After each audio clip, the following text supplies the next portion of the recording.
అలాగే అక్కడ మౌలిక సదుపాయాలు సార్. నిజం చెప్తున్నాను. టీటీడీ యొక్క అడ్మినిస్ట్రేషన్ అనేది వరల్డ్‌లోనే నంబర్ 1. అది మాట్లాడడానికి వీల్లేదు. మీరు వచ్చిన తర్వాత అక్కడ ఉన్నటువంటి శుభ్రత కానివ్వండి, అలాగే భోజనాలు కానివ్వండి, అక్కడ ఉన్నటువంటి పరిసరాలు ఏవైతే ఉన్నాయో అక్కడ ఉన్న అడ్మినిస్ట్రేషన్ పక్కాగా మీరు ముందుకు తీసుకెళ్తున్నారు. అలాగే ఒకటైతే నేను అక్కడ గమనించింది ఏంటంటే సార్, రూ మీరు బ్రహ్మోత్సవాలు అనుకోండి, ఆ టైంలో చాలా ఎక్కువ మంది భక్తులు వస్తూ ఉంటారు. అందరికీ రూములు దొరకవు. చాలామంది ఆరు బయటనే వాళ్ళు అంటే అది దేవుడి స్థానం కాబట్టి ఇది చేస్తూ ఉంటారు. నాకు ఒకసారి ఏమనిపించిందంటే, ఒకసారి బాగా ఒక సన్నటి చినుకులు పడుతూ ఉంటే అందరూ దుప్పట్లు కప్పుకొని అలాగే పడుకోవడం అనేటటువంటిది చూసి నాకు అప్పుడు అనిపించింది, ఇంకొంత విస్తరిస్తే కనుక వీళ్ళకి వెసులుబాటు కలిగిస్తే. అక్కడ అట్మాస్ఫియర్ పాడైపోతుంది. ఇప్పటికే కాంక్రీట్ జంగిల్ లాగా ఉందండి.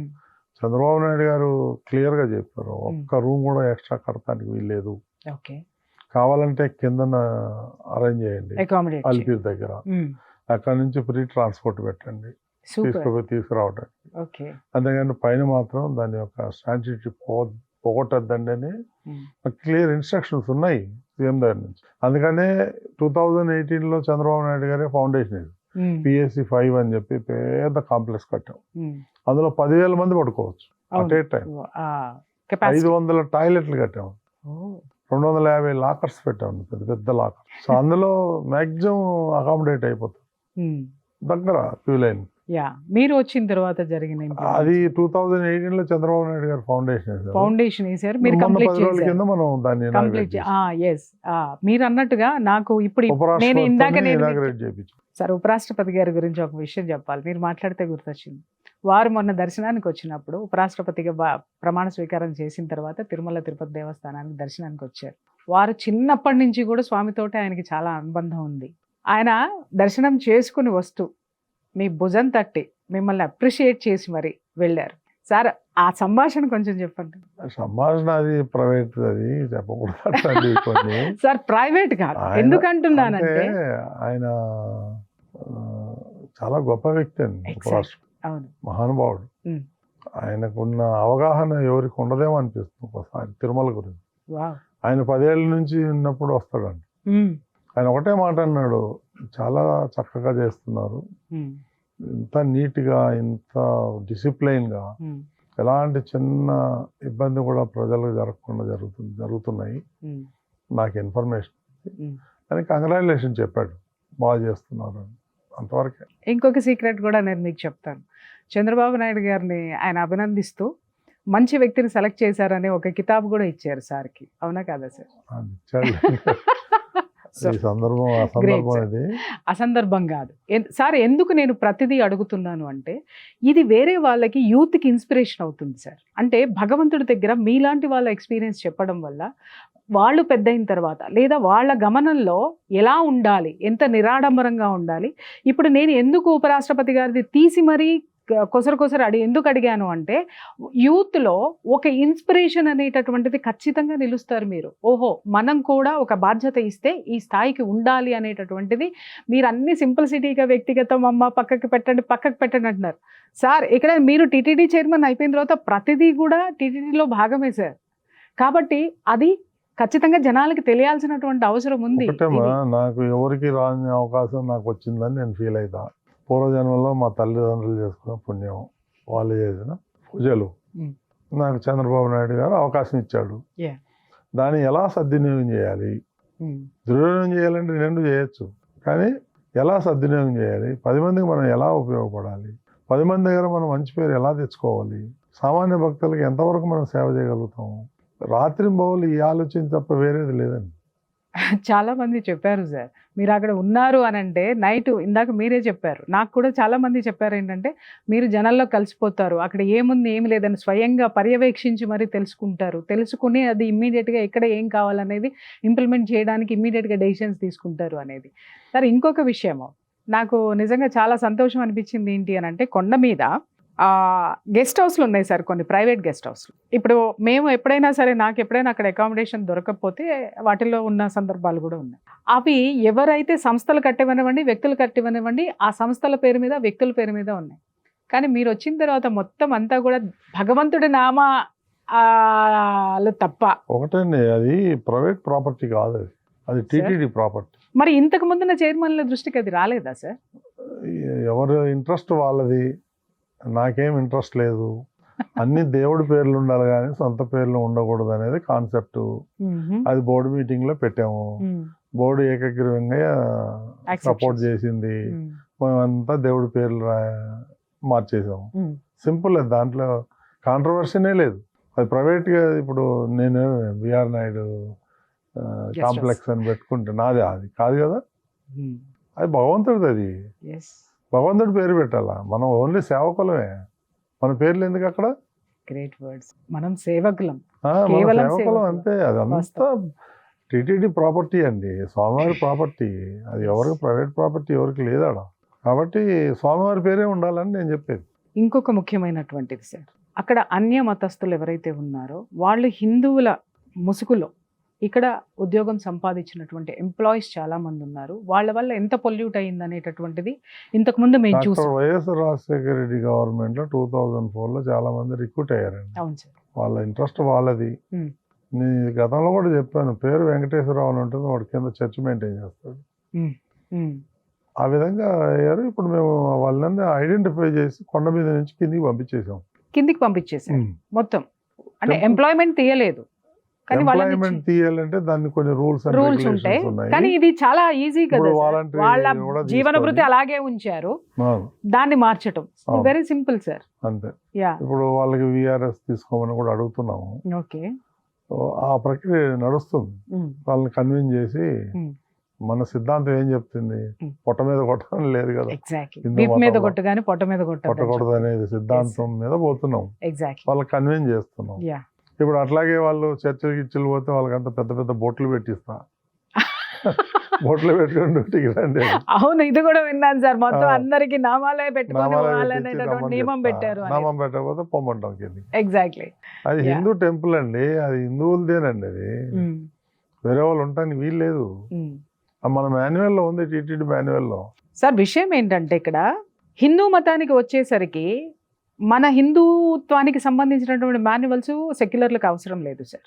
అదే మనం అన్య మతాల గురించి ఏదన్నా మాట్లాడినా అంటే మనకు మాట్లాడాల్సిన అవసరం లేదు. మన జోలికి వచ్చినప్పుడు మనం ఏదైనా కౌంటర్లు ఇవ్వడం మొదలు పెడితే అక్కడ మాన్యువల్ అనేది అప్లై చేస్తారు.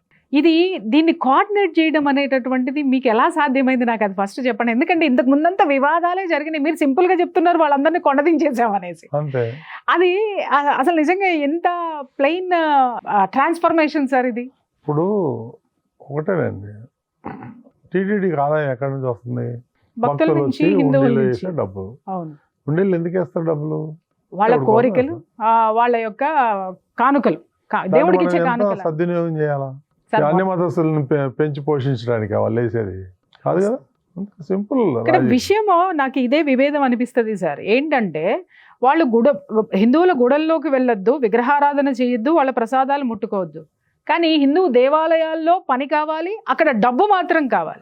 మిగిలిన దానికి ఉన్నటువంటి అంటూ డబ్బుకి ఉద్యోగానికి లేదు సార్. ఇక్కడ చూడండి ఎంత ప్రాక్టికల్ థింకింగ్ లో వాళ్ళు ఉన్నారు, మనం ఎంత భ్రమల్లో ఉన్నాం. పోనీలే అంటే కర్మ సిద్ధాంతాన్ని మనం అవలంబిస్తూ వాడు బ్రతుకుతాడు. ఇందాక మీరు ఒక మంచి మాట అన్నారు, కడుపు మీద కొట్టొద్దు, వీపు మీద కొట్టమని మన ధర్మంలో ఉంది అని.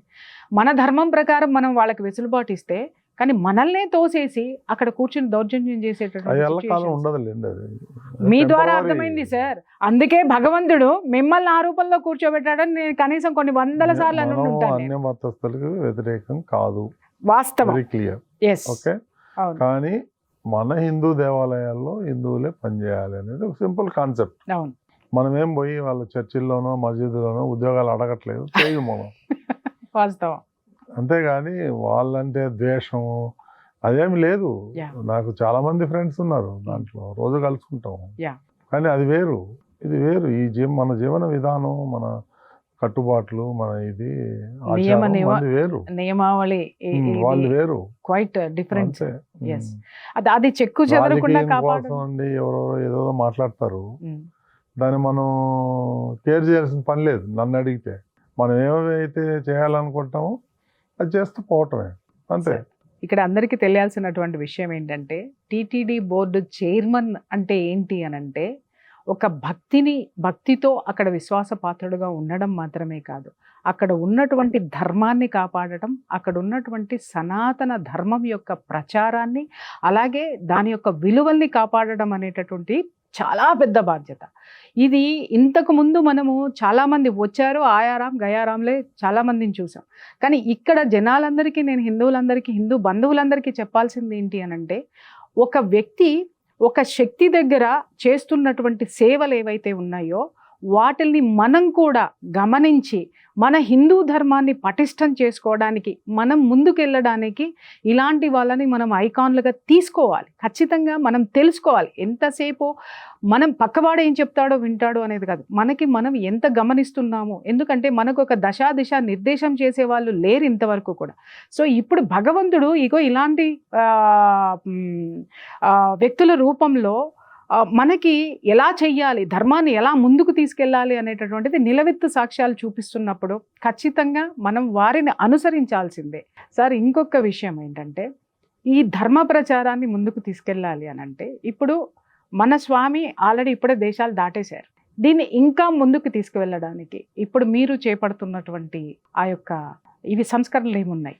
అంటే ముఖ్యమంత్రి గారి ఆదేశం ఏంటంటే, ఈ విలేజెస్ లో 5,000 టెంపుల్ కట్టలేదు ఒకటి. అవును సార్. ప్రతి రాష్ట్రంలోనూ ఒక వెంకటేశ్వర స్వామి టెంపుల్ ఉండాలి. ప్రతి కంట్రీలో కూడా ఎక్కడైతే హిందువులు ఉన్నారో, తెలుగు వాళ్ళు ఉన్నారో ఆడ కూడా ఒక టెంపుల్ కట్టాలి అనేది కాన్సెప్ట్. సో ఆ దిశగా మేము ఒక కమిటీ లాగా ఫామ్ అయ్యి మేము వర్కౌట్ చేస్తున్నాం. రేపులో ఎల్లుండి నేను అస్సాం వెళ్తున్నాను. వెళ్ళి అక్కడ 15 గౌహతి ఆ కామాఖ్య టెంపుల్ దగ్గరలో మనకు ఒక 15 ఎకరాలు ఇస్తున్నారు. అది అగ్రిమెంట్ చేయడానికి వెళ్తున్నాను నేను. సార్, శక్తి పీఠంలో మొట్టమొదటిసారిగా స్వామి దేవాలయం అక్కడ. అవును. ఇది నిజంగా గ్రేట్ థింగ్స్. అట్లా అన్ని ఇప్పుడు నవీ ముంబైలో ఒకటి కడుతున్నాను. తర్వాత ఇప్పుడు వారణాసిలో ఒకటి కట్టాలని ప్లాన్ చేస్తాం. వారణాసిలో కూడా స్వామి వెళ్తున్నారు. ప్రతి స్టేట్ లోనూ టెంపుల్ కట్టాలని చంద్రబాబు నాయుడు కాన్సెప్ట్ అండి. ఇవంతా మాది ఏముంది, ఒక సైనికుడిగా పనిచేయటం తప్ప బిహైండ్ ది బ్రెయిన్ ఆయనే Disha. So very much thankful to him sir. Sir కి నిజం చెప్పాలంటే మాకు అవకాశం ఇచ్చాడు. ఆయన ఆలోచనలు మనం ఆచరణలో పెట్టాలి నిస్వార్థంగా. ఇప్పుడు మీరు నిన్న వచ్చారు నా దగ్గరికి, నాకు ఇంటర్వ్యూ కావాలన్నారు. సరే అమ్మా ఓకే అన్నా. కానీ నేను జనరల్గా ఎవరికి ఓకే అన్నాం. ఎందుకన్నానో చెప్పండి? తెలియదు సార్, మీరే చెప్పండి. 15 సంవత్సరాల కింద మీరు మా దగ్గర టీవీ5కి పనిచేశారు. మీరు అవును, వాలంటరీగా వచ్చి కొన్ని ప్రోగ్రామ్స్ చేశారు మీరు సార్. అది నా మైండ్లో ఎప్పుడు ఉంటుంది. అమ్మో, thank you so much sir, thank you so much. ఎందుకంటే అది మర్చిపోతే మనిషే కాదు, మనిషికి యొక్క వాల్యూస్ పోతాయి. నేను ఆ వాల్యూ గురించే మీరు రాగానే నేను ఓకే అమ్మా చేద్దామని. I fell very happy sir. ఎందుకంటే చాలా సార్లు చాలా మంది ఇంటర్వ్యూస్ నేను చూస్తూ ఉన్నాను, కానీ బట్ నా అంతటికి నేను వచ్చి సార్ ఇంటర్వ్యూ కావాలి అని అడగాల వద్దా, ఒకవేళ ఏంటి నేను ఇన్నాళ్ళు 1 year నుంచి నేను చాలా తర్జన జరిగాను. కనీసం నేను ఎప్పుడు కూడా వచ్చి కలవాలంటే ఓహో ఈ చైర్మన్ అయ్యాను కాబట్టి ఈవిడ వచ్చి కలిసిందని ఏమైనా అనుకుంటారేమో, ఏమైనా స్వార్థం ఉందేమో అనుకుంటారని నేను అసలు రాలేదు సార్. కానీ నిన్న నేను రావడానికి కారణం ఏంటి అనంటే, కొన్ని సిచ్యుయేషన్స్ కొన్నిటిని నేను మిస్ అవుతానేమో అని చెప్పేసి అని ఒక ఆలోచన అయితే నాతో ఉంది. ఎందుకంటే నాలో కొన్ని సందేహాలు ఉన్నాయి, అలాగే జనం తరపు నుంచి కూడా ఉన్నాయి. వాటిల్ని నా నుంచి క్లారిఫై చేయడానికి కూడా ఒక అవకాశం అనేటటువంటిది ప్రజలకు కావాల్సినటువంటి అవసరం ఉంది సార్. సో నేను జనాల్లోకి వెళ్తూ ఉంటాను, మీకు తెలుసు నేను ఎలా వర్క్ చేస్తాను అనేది. వాటన్నిటిని కూడా ఇప్పుడు నేను మీ ముందు ఉంచినటువంటి సమస్య ఇప్పుడు గోసేవకి సంబంధించినటువంటిది. సో ఇప్పుడు మన ఇద్దరు డిస్కషన్ వల్ల ఏమవుతుందంటే సార్, జనం చూస్తారు, అలాగే ప్రభుత్వం దృష్టికి కూడా వెళ్ళేటటువంటి అవకాశం ఎవరో ఒక అధికారి చూడరా సార్, ఆయన దృష్టికి ఎవరో ఒకళ్ళు తీసుకెళ్లరా?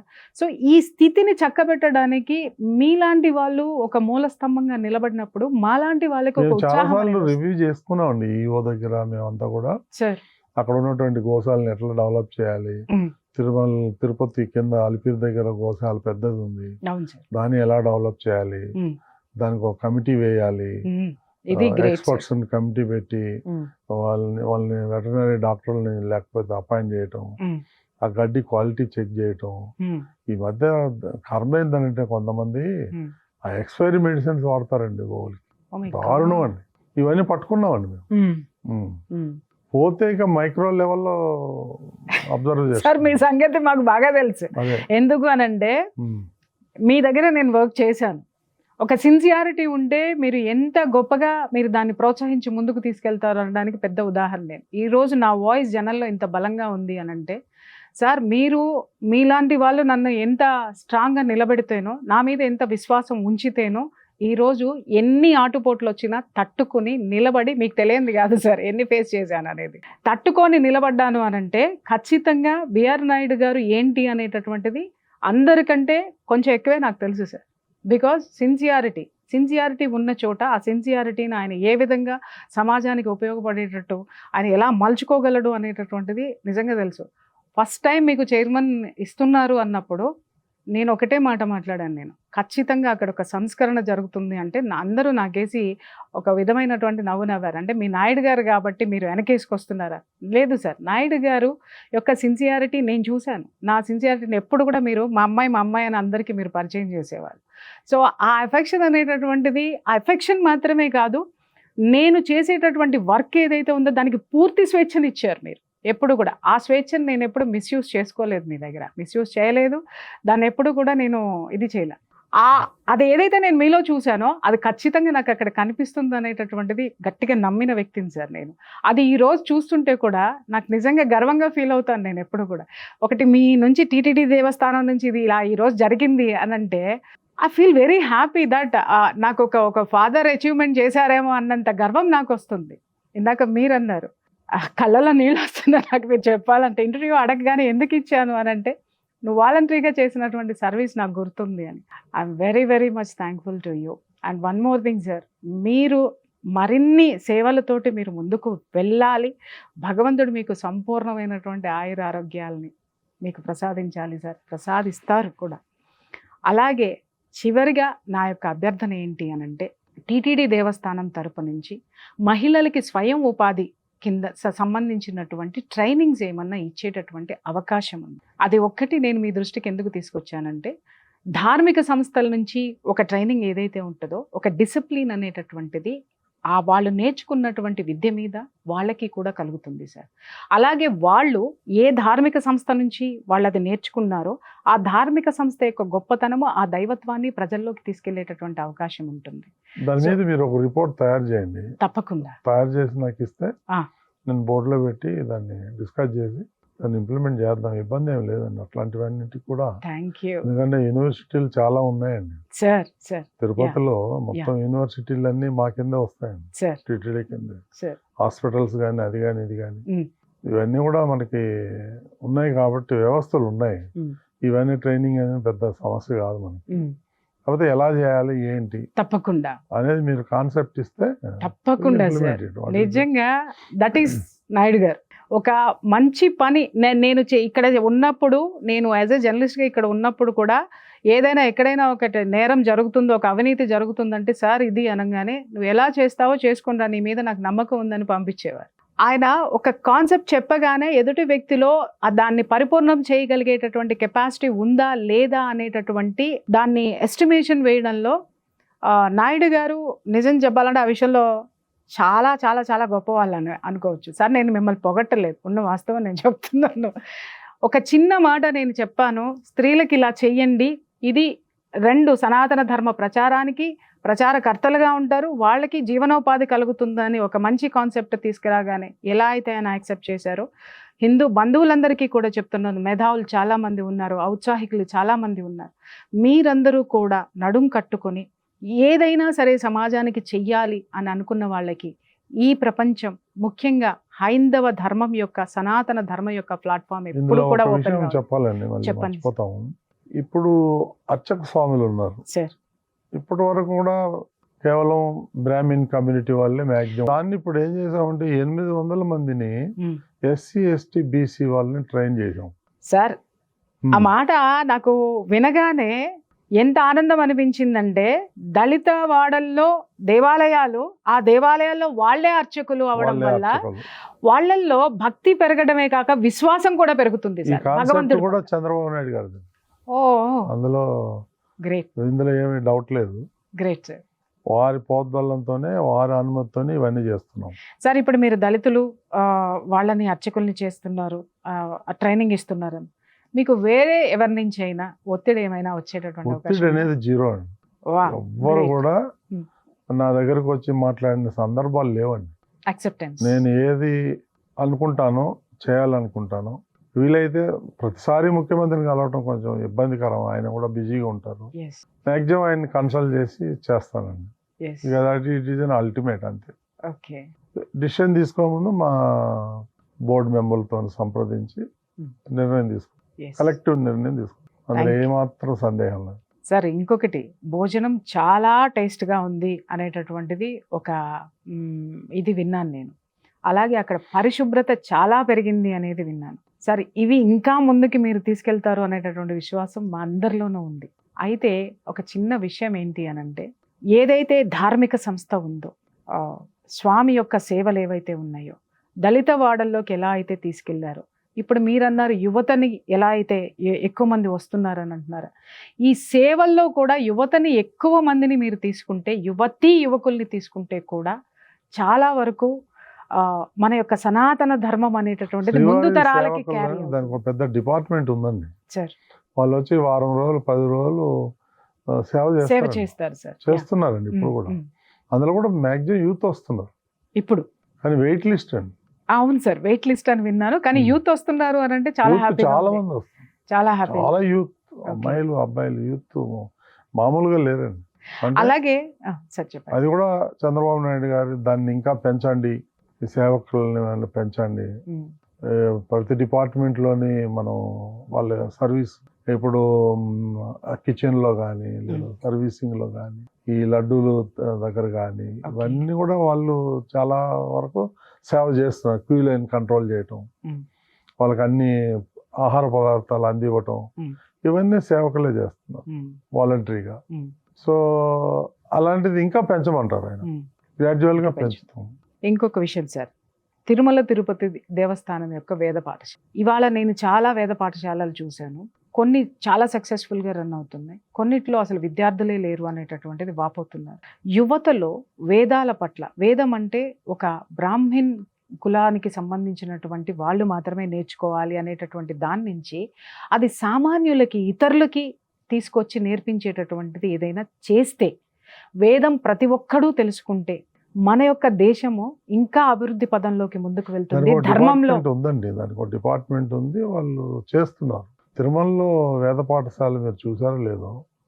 ఒక్కసారి చూసాను సార్. ఎన్టీ రామారావు ఆ రోజుల్లో ఎంత అద్భుతంగా కట్టారు, రాజమహల్ లాగా ఉంది. అవును సార్, థిక్ ఫారెస్ట్ లో ఉంటుంది. అవును, చాలా అద్భుతంగా ఆ రోజు. ఎందుకంటే వేదం పొద్దున్నే లేచి వాళ్ళు నేర్చుకునేటప్పుడు ఎలాంటి సౌండ్ పొల్యూషన్ కానీ ఏది ఉండకూడదు, ప్రశాంతంగా కూర్చొని వాళ్ళు నేర్చుకోవాలనే ఉద్దేశంతో పెట్టారు మహానుభావుడు. వాడికి పోతేనే అది ఒక రకమైన, అయ్యో చూసాను సార్, ఎంత ప్లజెంట్ ఉంటదంటే చెప్పలేను, అక్కడి నుంచి రావాలని అనిపించదు, అంత బ్యూటిఫుల్ గా ఉంటుంది. కాబట్టి అలాంటివి మనం ఇంకా డెవలప్ చేయాలి.